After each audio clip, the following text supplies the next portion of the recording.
Baik, Assalamualaikum warahmatullahi wabarakatuh. Sebelumnya, perkenalkan nama saya Zahlul Akbar dengan NIM 21231151 dengan mata kuliah Keanekaragaman Makhluk Hidup dengan dosen pengampu Bapak Trio Wanda Martin MSI. Pada pertemuan kelima ini, kita akan membahas materi mengenai sistem klasifikasi 5 kingdom, yaitu Monera, Protista, dan Jamur. Pengertian klasifikasi makhluk hidup. Klasifikasi makhluk hidup adalah pengelompokan makhluk hidup ke dalam golongan-golongan atau unit-unit tertentu berdasarkan persamaan dan perbedaan ciri yang ada pada berbagai jenis makhluk hidup. Yang kedua, selanjutnya kita akan membahas mengenai tujuan klasifikasi makhluk hidup. Yang pertama, yaitu mengelompokkan makhluk hidup berdasarkan persamaan dan ciri-ciri yang dimiliki berbagai jenis makhluk hidup. Yang kedua, membedakan suatu jenis makhluk hidup dengan makhluk hidup jenis yang lain dengan mendeskripsikan ciri-cirinya. Yang ketiga, mengetahui hubungan kekerabatan antar makhluk hidup. Yang keempat, memberi nama makhluk hidup untuk yang belum diketahui spesiesnya sehingga dapat dikenali dengan mudah. Selanjutnya, yang kelima, menyederhanakan objek studi tentang makhluk hidup sehingga mempermudah mempelajarinya. Dan yang terakhir, mengetahui tingkatan evolusi makhluk hidup berdasarkan kekerabatannya. Selanjutnya yang kita bahas itu klasifikasi makhluk hidup sistem 5 kingdom. Sistem klasifikasi 5 kingdom merupakan sistem klasifikasi standar makhluk hidup yang ditemukan oleh Robert H. Whittaker pada tahun 1969. Berikut penjelasan lebih lanjut mengenai masing-masing kingdomnya. Yang pertama, Kingdom Monera.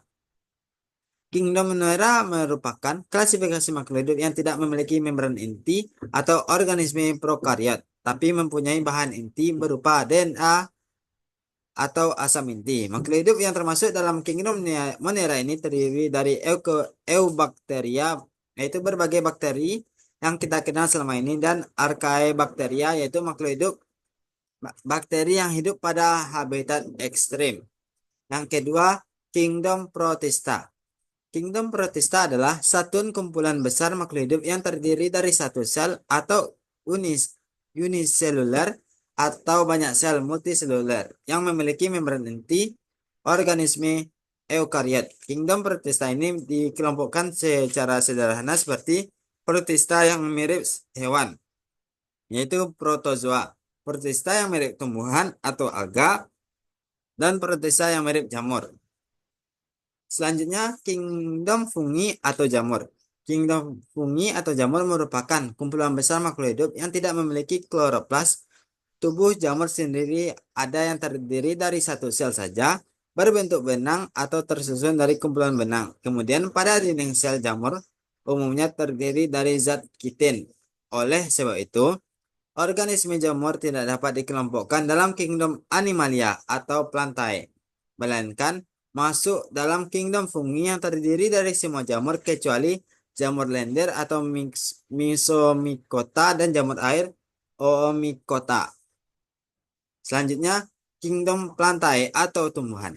Kingdom Plantae atau kumpulan besar tumbuhan ini terdiri dari organisme bersel banyak yang mempunyai kloroplas dengan kandungan klorofil yang berguna untuk tumbuhan melakukan fotosintesis. Sel yang terdapat pada tumbuhan termasuk ke dalam organisme eukariot atau memiliki membran inti, dan dinding selnya tersusun dari selulosa. Perkembangbiakan tumbuhan pun dapat terjadi melalui perkawinan maupun tak kawin. Dalam Kingdom Plantae ini terdiri dari berbagai jenis tumbuhan antara lain tumbuhan lumut atau Birophyta, tumbuhan paku, Pteridophyta, dan tumbuhan berbiji terbuka Gymnospermae, dan tumbuhan berbiji tertutup Angiospermae. Selanjutnya, Kingdom Animalia atau hewan.